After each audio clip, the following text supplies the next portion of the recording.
Everyone, Mango7 here. How we doing today? Welcome to another episode of Overhit. This game is finally out in global, and it's so exciting. So I'm gonna go through kind of a bunch of tips that I think will help you along your way.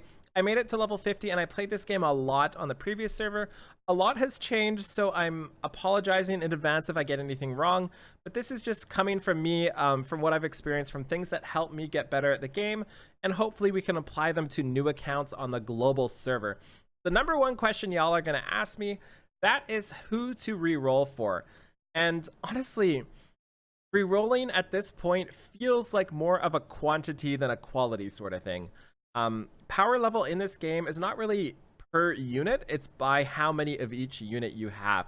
So each unit starts at level 40. One dupe goes to 45, a second dupe goes to 50, third dupe 55, fourth dupe 60, and fifth dupe 65. So somebody at 65 is going to be a ton more strong than somebody at 55, for example. And just about half a month to a month into this game, I had every single SR basically already at cap level, and my highest SSR was only 2 merges in. So basically every single SR I had, everyone was better than any other SSRs I had. So keep that in mind moving forward. It's really hard to get dupe SSRs, especially with how many of them there are in the pool, that summoning for a specific unit may or may just not be worth it. That said, there's a couple that are really fantastic because you can farm them and you get some free. One of them, for example, is Ash, this main unit here. He's just so good, and you get dupes of him, so he's one of the easiest to do. You can also farm him every day. You can get a couple tokens to make another one of him. Another one is somebody like Teze, who's in the starter summoning, I believe, and she is just insane DPS. She's got a guaranteed critical hit on her second skill, and she's perfect for single target DPS for the raid, which is one of the most important parts in the game, which we'll talk about in a little bit here. Another couple great units to go for are people like Angelo. Angelo's an SSR that'll really help you out early game. And while I think you're not going to use him too much later unless you get a bunch of dupes, just the amount he impacts your early game might be worth getting Angelo as well. But also SRs are really where it's at. The biggest change to my account was when I actually stopped using SSRs and switched to SRs. One of them being Cicero. Cicero is literally insane. Absolutely flippin' bonkers. He's got a heal, he's got defense buff, he's got everything. He's just such an insane unit, and he's an SR, so everybody should be able to get him really soon and be able to upgrade him as well. There's also Nicoroid, which is the healer I used, and keep in mind, if you need a healer, just use whatever SR you have at the highest level merge rage you have. Mine was Nicoroid, and she has just done insane things for me. Also has quite a bit of damage added too. And also, just to note, a lot of stuff has changed since I started playing and since this new server's out. For example, this passive is new, so a lot of stuff may or may not be different. I'm going to try to give you just general information, and hopefully that covers it. I also use Darkrel here for AoE, I use Amity for single target, and I use Eleanor for single target. One of the other reasons I use Eleanor was because she has a straight up 20% attack lead skill, and lead skills are super important. That's kind of the cornerstone of your team, and it gives you huge boosts, especially if you're going for a mono element team. Somebody like Blossom with a 40% attack boost is just insane for that team if you have all fire units. And again, one of the reasons why Ash is so good is because he's got a 25% attack leader skill, and that's going to help you out so flippin' much if you don't have like a good enough leader skill throughout your team. So the long and the short of heroes that I want to get across to you is don't use your SSRs. Stick to your SRs to start with, unless you get really lucky with a bunch of SSR dupes, and they're going to carry you. Like Gleck here does insane amounts of DPS versus the raid. There's just so much in your SRs. Do not take them lightly. It's the biggest mistake you can make in this game, I think. Just go for quantity over your quantity units. Yeah, I love how she does this. It's my favorite. What else is there? Next, let's talk about challenges, I guess. They've changed quite a bit, and in fact, I see let's go to special, actually. I see a new section here, Untamed Sanctum. I don't know what this is, to be entirely honest, but it looks like a raid of some sort. But this is where you're going to get a lot of your good gear, and this is really important to do a lot of single target DPS and be able to survive. So this raid, you can go into different levels, and there's damage dealt. So we can go into this one. This guy's done 229,000 damage. He's going to get a huge amount of gear compared to the guy in second or third. And this is where a lot of your really, really great gear comes from. So what a lot of people do is make one of these things, keep it unopened to public, start your own raid, for example, do enough damage to get just over half the damage dealt, and then open it up so everybody else can come in and finish it off for you, and they cannot possibly get into first because you did over half the damage yourself. So this is why single target DPS is just so great right now, because you can pull off so many more pieces of equipment here. And that was a big mistake I made with my main account, was I used Celesta and Esta and Blossom, which are all AoE characters, and I got flattened in the raid because everybody else was running Teze or running any amount of different single targets like Gleck or something like that. Next up is your AP. AP is not really important unless they've changed something. It was almost not useless, but it didn't even matter if you spent your AP past a certain point. You get a little bit of hero XP, which doesn't matter in the long run. You get a little bit of gear, which doesn't really matter in the long run. And there's overall like not much gain from this, which just feels weird to me. So what I recommend doing, if you are really early game and just wanting to level up your character as fast as possible to maybe get some of those bonuses, get some of those rank up packs or something like that, a lot of people spam just 1-1. That gets your XP up super fast. You get a little bit less gold than anywhere else, but it really doesn't matter. And as you can see by my gold count right now with the current state of the game, there is no gold problem whatsoever, and I couldn't run out of it if I tried. So it's not really bad to do that. After I got a little bit of farming done, I actually just spammed something like stage 2-3. I don't even know why. It's just what I went to, and I just consecutive battled as much as I can. And that's the only thing I really did. It's kind of so weird to say that it just didn't feel like it mattered. And one thing to note is once you beat the story on normal, you unlock a faster speed. I think it's 2 times or 3 times speed or something like that, which makes your consecutive battles so much faster to do. So long and the short of it, don't try to be too efficient with your AP. Just get it spent, and make sure you're always regenning if you really want to maximize it. Another really important thing here is synthesis, and this seems to have gotten nerfed in this version of the game.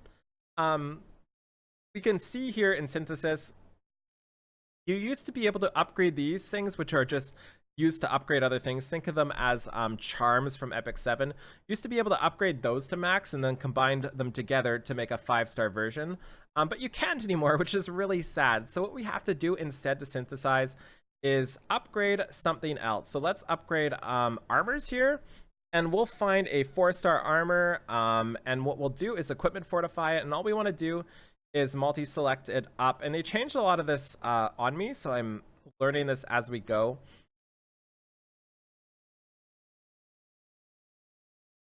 A little bit of lag, unfortunately. They still haven't really got this down. So what we do is bring 4 of the same rarity up to max level and combine them together into a single of the level up. So 4 4-star units, or 4 4-star armors will turn into a 5-star armor. 4 4-star weapons will turn into a 5-star weapon. So we can do that if we want. I mean, we might as well just give it a shot here. We've got little bits here. And again, you used to be able to use those to upgrade each other. And then you got so many more promotions because of that. So that's 2. We now need 4. So let's do this. And we'll do 1, 2, 3. That's enough. And it took me forever to notice this. I actually didn't find this part in the menu until like level 40 or something. And I really wish I found it earlier, because you get such a huge increase just from your base stats that everybody needs to be doing stuff like this. So I wouldn't upgrade anything 3-star or lower, just as a heads up. I keep everything base except for accessories. So I would focus all your upgrades on 4-star or 5-star stuff. So now we can synthesize, and we go 1, 2, everything's locked. I hate everything, so we have to unlock them first. Unlock that one. Let's unlock that one. Sure, and now we can go synthesis. 1, 2, 3, 4, and we turn them into a 5-star armor. And we got Blessings of Silver Fox. And we can see here, and then the stats we get are random at the bottom. This top defense there is always there. Then we have counter rate, flat defense, and counter rate. Those are random. So that's a huge boost in power and where you'll get a lot of your power and your combat ability for your characters. Another thing to note is while you are upgrading the level cap of your characters, you actually get a pretty big boost to skills for SSRs past a certain point. I think it's level 55, so if we look at the skill upgrade here, we can see they usually get something extra on some of the skills. Not everybody does. I know my Celesta, or my Esta does, so let's look at Esta here. Yeah, see, on level 2, we get this, and level 3 adds another additional thing. So that's something to look into when you're upgrading your skills. With SSRs especially, I think on the third upgrades, you usually get an additional stat, and it gives them quite a big boost. And you have to be at least level 50 to be able to do this, which is why you really need as many merges as possible on your SSRs. But if we look at our SR here, for example, let's go to our, who's somebody we haven't upgraded. Yeah, let's go to our Gomosuk here. Oh, Picasso, sorry, not Gomosuk. And we see that they don't get anything new from 2, 3, or 4. It's just a little bit of extra stats. So that's one big boost the SSRs have over SRs. And grade here, sorry, I know this video is literally everywhere, but I'm just trying to get as much information out to you as possible. So just try to follow along as best you can, and we can try to teach you just a little bit at a time. Grade is another huge boost to your power level. We can upgrade his grade here. It takes all of these things, and you can get them just from regular daily stuff. Go from C to B, which gives us a huge increase. We can see he goes up 818 combat ability, and we can go from B to A again.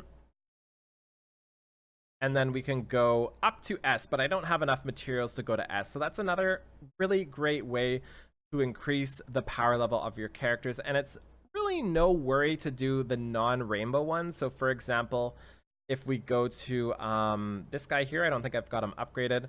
I can upgrade this guy's grade first up to C, no problem. Takes basically 0, right? You don't really have to worry about doing that. So anytime you want to use somebody, just have at her. But once you hit the rainbow ones, which is C to B, I believe, or B to A, that's when it starts to get expensive. So be careful with these. These are valuable resources, whereas these ones are not so much. Speaking of other ways to level up your characters, abilities are another thing. You just basically fill this out. It looks like there's choice, but there really isn't choice. You just follow the line and get everything, and then you follow the other line and get everything here. At the end, there's always usually something big. On SSRs, you usually get speed at the end, which is another big increase.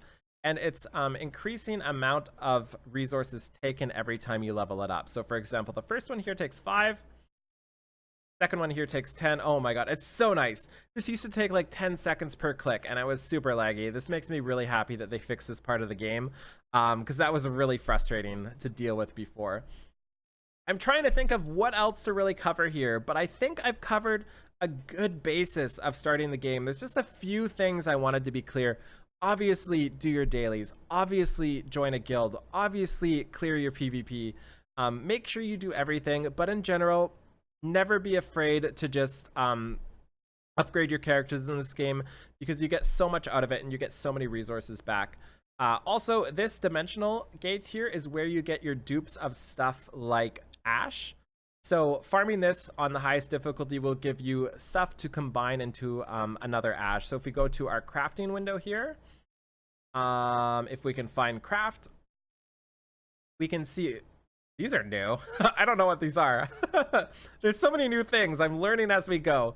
If we go to the synthesized soulstone here, we can see that I have 6 of 50 ashes. I've already crafted 1. And you can see the counts of all your others as you go through here. I've got 26 of 50 shume, the elegant beauty. And this is where you craft. And once you get 50, you get a full SSR for increasing their level cap. Also, to note, there is no reason, from what I understand, to not increase the level cap of your characters. So once you get dupes, just combine them into each other and increase as much as you can. There's a bunch of rares and stuff too. I honestly, like, it feels like they're just completely useless. So I just retire everything that's normal or rare, basically. because it feels like they're useless. There just seems to be no reason to keep those for me. The only reason I can see to keep additional units are the treks, which are basically missions. And this is where you require certain things. So this one takes at least 4 level 30 SSRs, whereas some other ones, this fire one here will probably take wind, and it takes at least 5 level 30 winds. So that's the only real reason I could think of to upgrade normals and rares. So I'm gonna play this game now. I just was asked a bunch to kind of give some information to you guys, so I did my best here. I hope you enjoyed this. Feel free to like, comment, subscribe as always. Thank you so much for watching, and I'll talk to you later. Have a great day. Bye, everybody.